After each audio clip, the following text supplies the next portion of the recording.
was getting back to reading 2 Chronicles, this verse stood out for me. So this is 2 Chronicles 25, and this is verse 2, and it says, "And he did what was right in the sight of the Lord, but not with a royal heart." It just made me think, actually, God doesn't just want us to do things because, for personal gain. So for him, he probably only did it because he didn't want to lose favour with the people. So he didn't actually do it because he had that relationship with God or wanted to create this relationship with God. He just did it because he didn't want to upset other people. And it just highlighted the fact that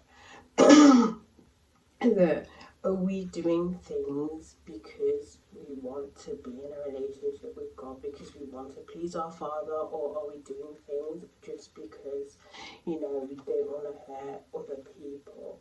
If that makes any sense. It's all about, when God sees our actions, it's all about in our heart. It doesn't look at the actual action, because we can do many different things. We could help the poor, we could do all these different things, but if we're doing it only for our personal gain, and we're not doing it because we genuinely want to help these people or whatever the situation is, or we genuinely want to, we're doing things because, not because of our personal, I don't know, to get some praise or anything like that, but we're actually doing it because we care in the heart.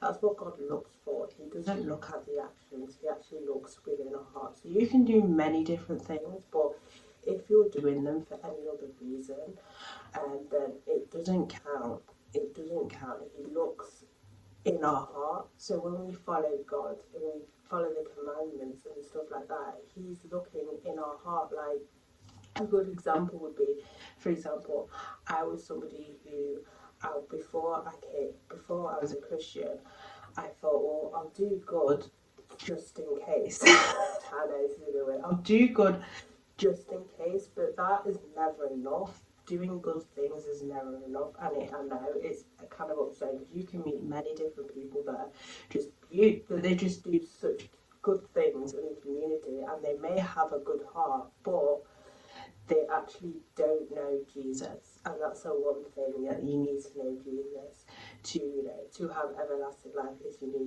need to know Jesus. I'm kind of going a little bit off one, but the main point that's highlighted to me is that it's the heart that God looks at. It is the heart.